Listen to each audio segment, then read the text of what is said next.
very low barrier to get into the Gronk Squad. That's crazy! We've committed to do the Daily Talk Show for 10 years. Hi guys. Hi guys. Put it in the calendar. That one in. Just like to check the temperature in the room. I told you my squeegee story. It is outrageous. Come on, let's go. It's the Daily Talk Show episode 978. Happy Fat Friday, everybody. Thank you if you're a new viewer as well or listener coming from the Devala video. Yeah. That just came out. Yeah. Matt was on the show 2 weeks ago this day and he's finished the video that we were filming on that same day. Mm-hmm. I mean, that was a 2-day shoot. Yeah. That was watching an absolute magician at work. Mm-hmm. And Devala was there too. That was great. Well, I think the thing about Devala, why I love his videos, is because he doesn't take himself too seriously. Yeah. It's got self-deprecation, just comedy, but also a bunch of good advice. If you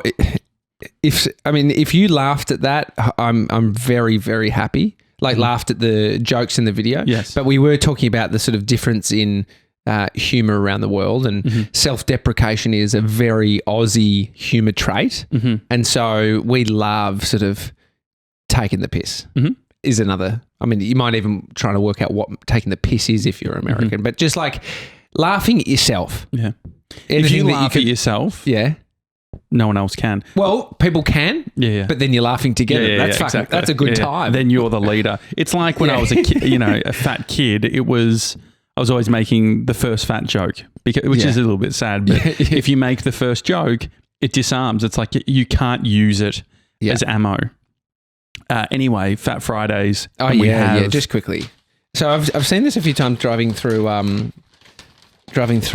McDonald's drive-through, and it's mini hotcakes, but they're Nutella filled. I've never tried them. I mean, mate, these are mini. Really? These are real mini. My God. And it's like we're on a plane. And so I'm glad that we got one serve. Because it's perfect for two. Perfect. So I'm just gonna. I just hold this up so I can get a nice little thumbs. Thanks, GB. But yeah, so you like Matt's video? Yeah, it was great. What was the highlight? It was just fun. Like he's great with the interviews, but also like I just love that it was actually like a bit of a collab. Like we would come up with ideas, and you can see the ideas that like we were suggesting that you came up with. Well, because they don't necessarily make that much sense to the entire video, but they are funny. So this Nutella thing, it's got two. Why does McDonald's call them hotcakes and everyone else calls them pancakes? What is the difference between a hotcake and a pancake? I don't think anything. Well, just the size of them usually. No. Because then I make my pancakes at home the size of McDonald's hotcakes. So I'm smelling it. The smell reminds me of travel, which tells you that it's highly processed. It's got the sogginess of something that's been put in a microwave, and I know microwaves. So there we go. Look, I'd be disappointed if I got those and I was wanting a good breakfast. Mm-hmm. But you know what? Perfect for kids. Grateful for them. Don't you think perfect for kids though? Yeah. My son would love them. Talking about grateful, it's really hard to think about how much comedy's changed. Like I was thinking, so Rhett and Link, two guys from California, they do great stuff. They do Good Mythical Mornings and a bunch of shows. They've got a new podcast. It's not new. It's not new. It's probably they do one in your ears or something. In your ears? Ear Biscuit. Ear Biscuit. That's right. And the idea is it's around the round table of dim lighting. Yeah. Of mythicality or whatever. But anyway, they're great. They did a whole bit where they got one of those baseball like automated things, like what we got Sev's for his machine, a pitching machine. Yeah, pitching machine. But it was like a high end one. Yeah. And what they were doing, they were putting different shit in it to see how far it went. Like an apple or an orange. Exactly. Yeah. But I've got to say that even for a guy that's not necessarily that sensitive to stuff and just understands everything's a joke. A mouse was too much. Yeah. No, I thought when you're in a pandemic and you hear what everything that's happened and poverty and stuff, seeing people put food that looks fine, like, let's put like peppers in there, and let's put like it's like they went down the fresh food aisle and used all of that and so I wonder if one day we'll look back in history and it's like, yeah, we're in a pandemic, and then like comedians were like spoiling all this food. Oh yeah, for YouTube, because the sort of necessities of life are harder for majority of people to come by. Well, yeah, there's just something about seeing the food. Well, imagine, I guess where the closest thing would be is doing stuff with toilet paper when toilet paper. So I think it needs to affect the masses, whereas there is a large proportion of the world that doesn't have food, the adequate amount of food or water, but it feels like there's more people that are able to get just the right. And so, but when our periphery, but when you start seeing people within your own bubble start to struggle, that's when I think people build more empathy. So the toilet paper thing would have frustrated me just based on seeing everyone else is complaining like, I can't get it. And then you see one Gronk, think about toilet papering, which I never did, but a house, like in those college films. Yeah. It's like a whole house is covered in toilet paper. You'd be very upset.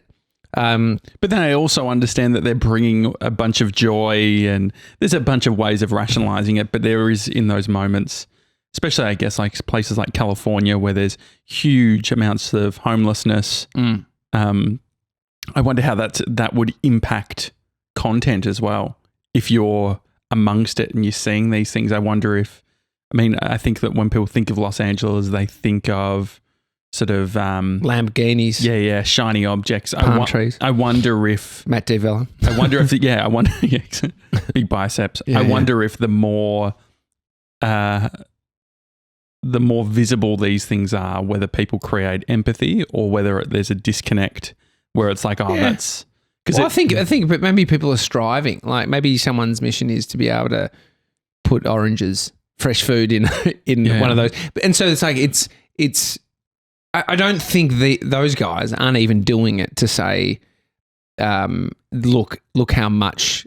Oh, definitely not. Look how much we've got. Yeah, no. And so there is people that do the look how much I've got when it's cash. Look at the people, Floyd Money Mayweather, it's in his name, but he just like literally goes to a hotel room when he's in Paris or something. And then he takes a photo of the table and it's just got Perusian dollars or, euros. Like he's done this with the euros, like seeing hundreds or $500 notes of euros and just like a whole table stacked high. It's $1 million of cash. Like that's what he travels with. I wonder $1 million bucks of cash. I wonder if that stuff is becoming less appealing. Like remember Dan Bilzerian or whatever his name is? Bilzeri, what's his name? Dan Bilzerian, yeah. He's lost it all. Did you know that? Has he actually lost it all? Dan Bilzerian. I was watching YouTube. There's this one guy that's gone after him. He's like this, it might be Russian, but he was an ex-finance guy and he looks into the books of Dan Bilzerian and seeing like, because it's a publicly listed company, it has to do all its reporting. I think he's gone bankrupt or whatever. Yeah. But when we were at EPLP, we could see his mansion in the Hollywood Hills, and it's like the biggest $160 million joint. But that's a guy who was flaunting opulence. It was, but I mean, that's what happens. Yeah. What do you like following on social media? Like, what are your favorite accounts? What's the favorite type of content? Matt Diavella's YouTube channel, just especially today when a video of your boys drops. What else do you like on Instagram? What do you like? I can't tell you anything. Dom. Domato. Dom. I think. Let me find his tag. Aussie dude. He's a basically like a free runner or a parkour expert gymnast. He's a freak, dude. I absolutely love him, and he's got a huge following. Domato Dom. Dom Tomato. That's his Dom Tomato. His full name is Dominic Di Tommaso. So Dom Tomato, but he's an absolute freak. 1.3 million followers, and they're just videos of him doing the free running, like doing epic flips. Like, let me just say, like crazy flips. Like it's like he's out of a James Bond film, running from villains. He's amazing. Sore on the joints, like it would really hurt the joints, don't you think? Yeah, but he's fit, dude. Yeah. He's not us. Yeah. Anyway, like that's someone I like. And then a lot of UFC accounts. Like yeah. Other than that, nothing. Don't give a shit, really. It's all a bit boring, to be honest. Yeah. Today we're on a shoot. It's an early one. We're recording this at 6:30 again. 6:30 a.m. on Friday. It's a real ritual to when we've been doing film shoots for over 4 years, 5 years together. Yeah. How many years now? Well, I guess what? Yeah, our first shoot together. Well, obviously back in 2010 or whatever. We've been filming for 15 years together. No, but we probably started doing it more regularly. It would have to be 2016 or 2017. I think. Yeah. Yeah, great. It's about 5 years. Yeah, great. Yeah. But it's almost just like a given that you pull into Macca's drive-through. If there is a bit of a drive. Yeah, when it comes to productions, it's a fun and easy thing. Everyone gets around. What's been your favourite shoot that we've ever done? Yeah, good question. Because we were filming yesterday, and I was telling somebody about how just like the random nature of the job, like every job's different. It's like when I remember being a landscape architect. Mate, I wheeled barrows. My dad was the big boy. But cool houses. Dude. Like next level. Like, 10, $15 million mansions in Toorak in Melbourne, just like pools with mosaics of the person's name at the bottom. Oh, wow. Just like amazing stuff that you'd see. It's like being able to see. Dan Bell's area? Yeah, it was. He's gone bankrupt though.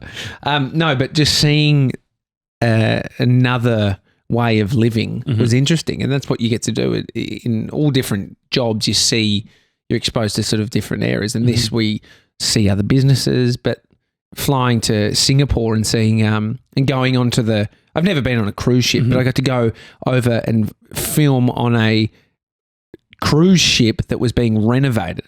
This thing was a small city. It was phenomenal. They've since, I think, gone on and had a bit of trouble with the COVID and a few people getting COVID. Well, I think for me, because I used to work in the fire brigade, not a firefighter, just in the media department, I got to do some cool things. I think the stuff where you're getting great access that you normally wouldn't get. So there was a big anti-terror thing that they did where it's like they closed down. So in Melbourne, there's the train loop, the city loop. And so, do you remember when that came out? No, I don't. The thing is that when I was a kid, like trains weren't really a thing. Like a train, I went on like a. That's how old you are. No, but like as in like going, like living in the suburbs or whatever. You drive everywhere. You're gonna drive. You wouldn't go if you're going into the city. The only car park we knew was Crown. I just assumed that there was no other parking in the city because you'd go to the Crown Casino. Dude, I remember seeing that Crown car park, just lines of cars for ages on a Friday night. So when did the city loop happen? Yeah, good question. But I remember going early days of it.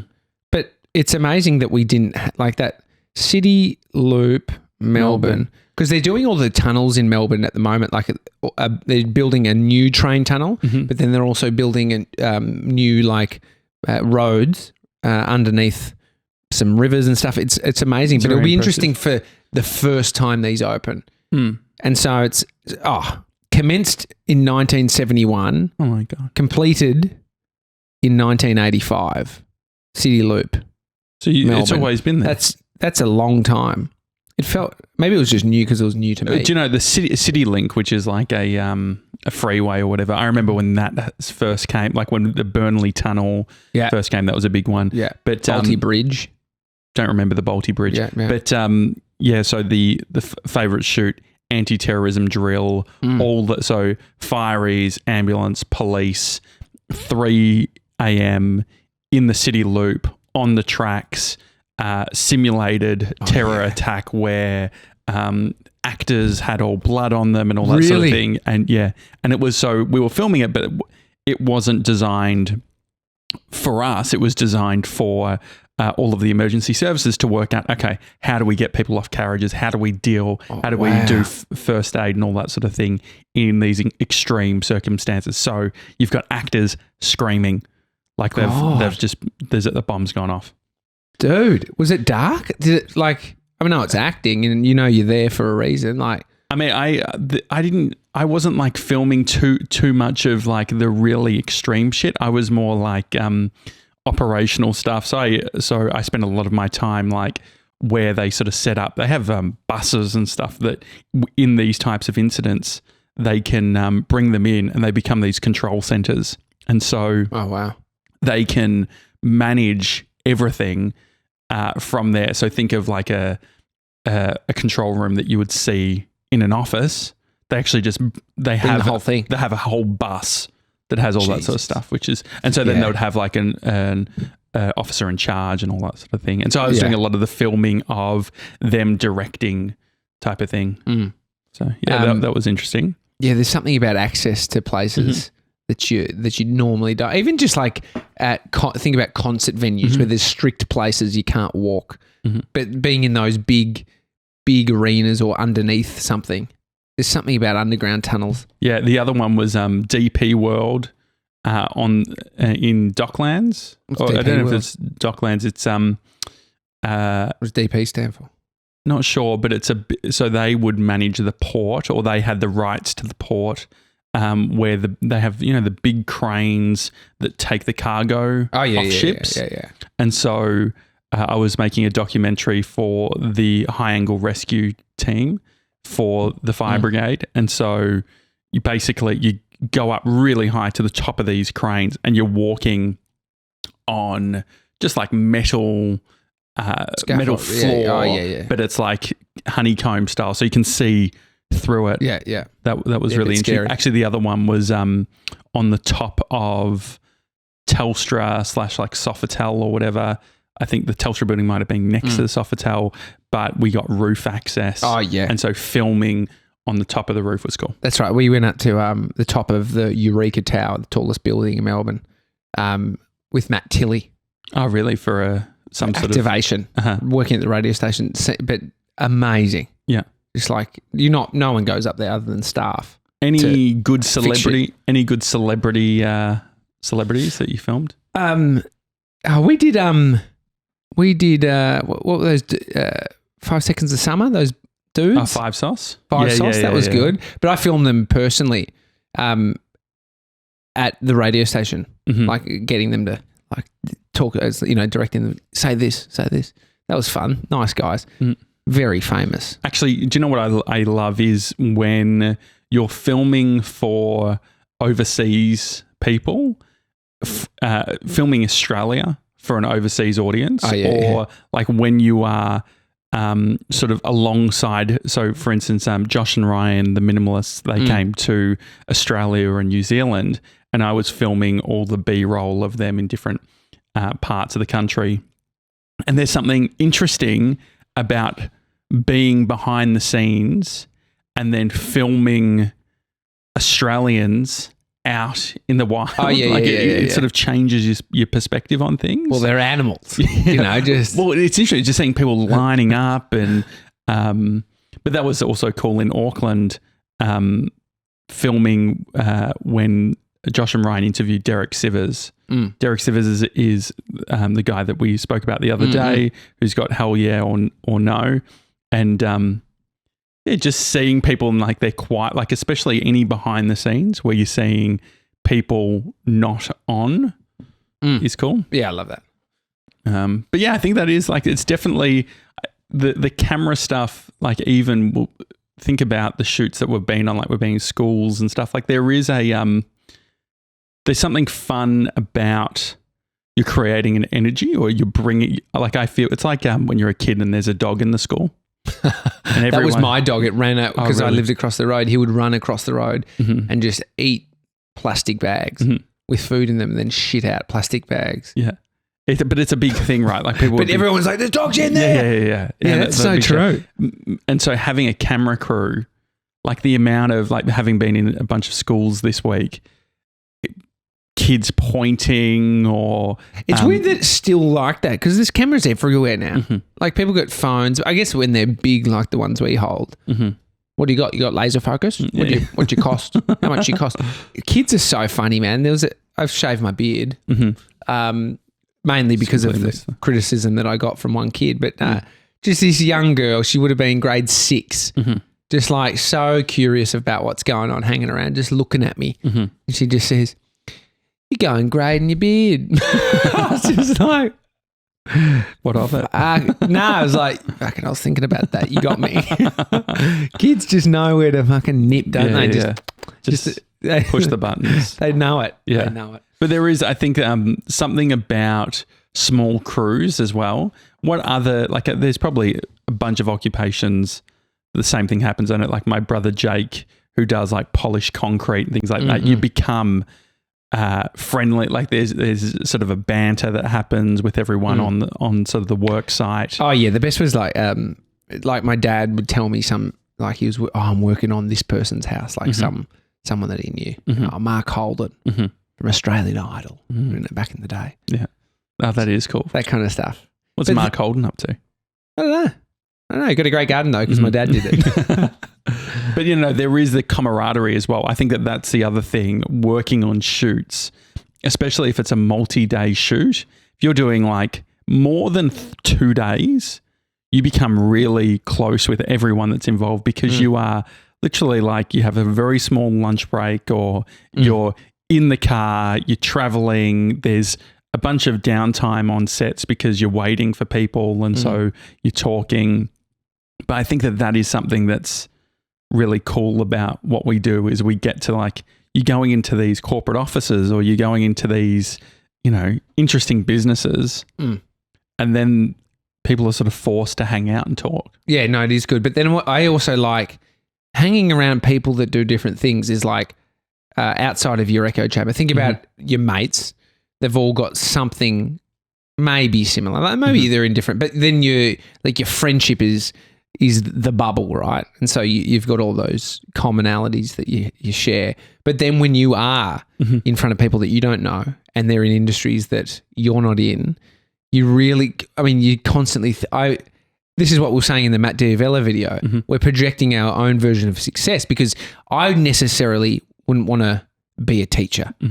Like I wouldn't want to be a teacher, but then you can look at these people and think, fuck, how hard it is for them based on how hard you'd think it is. But then that's their every day and how much effort they're putting in and what they're doing for the world. And so it's really nice seeing other people find their passion. Yeah, 100%. But also I think the other thing too is what I've discovered is from a teaching perspective. So we did both. We did extremes. So primary school, young kids, and then sort of tertiary, older students that are learning like creative things. I find that really appealing. The creative thing, I was like, I could actually imagine. Like you can see, like when students are 16, 17, 18, like they're so receptive from a create, like they've got you can see it in like the way that they dress. There's such a need to express themselves and so creatively like it's everything is amplified and obvious if you think about it, right? Like it's and maybe part of it is like going to a school that's like creative 100%. But it's like that, like everyone was like they were all such individuals, which I thought was really cool. I mean, we've seen hundreds of kids over the last couple of days while we're filming at these schools, and you see, like, it's such an interesting thing to look at and think about all the personalities that everyone's got one. Yeah. Everyone's their own version, unique in some way. Similarities, of course, but there's like just, one might be timid, one might be out there, one might, and it's all just an expression of themselves. And the thing is about kids, they don't know necessarily and even adults, but we don't, like, when you're a kid, you don't know what you don't know. Mm-hmm. And so you're just reactive and responsive and sort of feeling. It's like they're just little animals. Well, we talk about self-awareness. They're not like, they're instinctively doing stuff that they have they're not comprehending. I don't know why I'm doing this, but I'm jumping in front of a camera and I'm making faces. It's amazing. It's so naive and I like it. What do you think when you were looking, especially like the younger kids, and you think about Bodhi and you think about, like, your daughter that's on the way. What do you like? Do you reflect on, it's not going to be that long until my kids are doing this exact thing, like 100% in a school? Well, we were the primary school that we were filming. Jess, our GM, was saying she doesn't find them cute. Mm-hmm. It's like, nah. Mm-hmm. But I get that. Yeah. The only reason I'm finding the cuteness in a lot of these kids is because I'm seeing my son. Mm-hmm. Like, I see, you just see the innocence of your child, and you're seeing another kid who is a little bit older, and I just look at these, like, think about me as a kid. Mm-hmm. This is a technique in meditation to gain more empathy for yourself, because a lot of people find it hard to love themselves. And the reason Jess didn't find it cute was because they were fucking with the schedule. Oh, no, one kicked her in the shin. No, but so think about yourself as a child, and you can have a bit more kindness. Mm-hmm. It's a good trick to sort of just think about that kid that you once were, and how someone would have viewed you and what you would have wanted for that young version of yourself. It's like it's a really nice tool. But seeing these kids and understanding Jess's side, but then like I'm only coming from looking at my son and thinking, fuck, he will be here. He'll be a school kid next year. Mm-hmm. Like, wow, prep. That's crazy, isn't it? Unbelievable. And then thinking about all the things he's going to have to navigate, and seeing these little kids just like, so naive. School uniform. And think, just it's all new. It's all new, and they've got heaps of life ahead of them. It's And then thinking about things like, what happened last year with lockdowns and things like it, them trying to understand that this is what's happening. Like, if you think about it, there's key moments in our school lives that we really remember. Things like 9/11 that just stick, like the school, the teacher wheeling in a TV, like something that's so historic for us, that the teachers would actually bring in a TV and would watch live news. Dude, like, isn't that crazy? They had that. We had a TV mounted on the wall. It's a fucking heavy one. Old box TV. Mm-hmm. But must have been nice. It was nice, mate. Foxtel? No, TV? It wasn't at home. It was at school. But I remember year 7. I remember the corner. Who's got Foxtel at their school? Well, I thought that given the school that private, you went so to, that cable maybe TV. That'd be amazing. Yeah. I mean, you're not really watching anything other than what they tell you. Yeah. The library, I think, actually had Foxtel at my school. Yeah, like, because they would, but it was all behind closed doors where they would put in VHS tapes and they would record stuff. So it's like, if you wanted something recorded, they'd put it in. It's good. Like Behind the News, BTN. Great show. But I remember seeing people jumping out of the buildings, like, and they had to turn it off. One kid left the room. But I was like amazed that they fucking allowed, I don't think anyone knew what was happening. And so the teachers are putting it on thinking, let's have a look. Yeah. Next minute they're showing that shit. It's the equivalent of being like, there's been a car crash outside, guys. Let's all go have a quick look and then we'll come. Let's see what we can learn about the human experience. Yeah. Why does that man not have a head? It's pretty dark, isn't it? It's real I think dark. We've probably learned a lot since then. But it is like, I mean, I don't look at that as like a bad thing traumatic. The teacher did. No. It's like, wow, what a time. It really cemented. If it didn't sort of have all those things happening, kid leaving the room crying. This kid had more empathy than I did. I don't know what I was thinking. What the bloody hell? Well, I think it felt so disconnected, especially being it's on telly. In Melbourne. And it's like, the majority of kids hadn't been to New York. The Twin Towers, they were a movie set for us. It wasn't. We didn't connect. Like, now, obviously, it would be a very different case where it's like, oh, we can connect it up, like what it means for the economy. But like, we don't, like, we just knew that something happened. Yeah. But it felt like New York felt like a really far way away from us. Whereas I think if something happened, and as things happened now in the world, Yeah. you feel the impact because you have the reference point. Oh, that airline I've flown, or this or that, But and so the interesting thing is that to go full circle, it is that empathy thing. You think about the food thing with Rhett and Link. It's like you only know what you know, and you only know the experience that you have. So there's a time where it's like, for most people, it's probably food isn't a problem. And so seeing that doesn't provide any level of pushback in their mind or any sort of negative thoughts.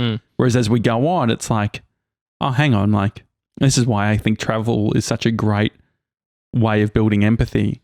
And I wonder if, say, what I worry about with things that are happening now and things like vaccines, and like it becomes very sort of nationalistic, which is protect ourselves, which I completely get, but hopefully we can protect ourselves, being our community, while still thinking about the other people around us, you know, outside of our borders, because the borders are sort of just these made up fucking things, right? What does it all mean? It's a river. Yep. You can drive over it's it. emotions and stuff. Great. Well, go. If you haven't watched it, Matt D. Vella's YouTube channel, just type his name. You'll see it. Okay. What's the video called? It's called Chasing the Reality of Chasing Your Dreams, maybe? Yeah, it's called The Real Truth. The Real Truth. About chasing your dreams with Scottie Pippen and Jordan. Who's who? Well, Matt, you cut to me when you said Pippen. So are you happy with that? Mate, I'm all good. Do you know who I am? I'm Dennis. Dennis, right? Dennis was stylish. Yeah. What? You don't think I can be Dennis? You're outrageous. I would wear Dennis was outrageous but stylish. Like he knew fashion back then and was pushing the boundaries of it. But he also was he was amongst it. Like he was a trendsetter. Okay, who's out of you, me, George, and Jess, who's the most likely person to become friends with Kim Jong-un? Oh. It's probably George, to be honest. Yeah, it's something weird about George. It's like, I'm just doing a few edits. Mate, that's propaganda. Enjoy the rest of your day, guys, and we'll see you on Monday. Have a good one. See you guys.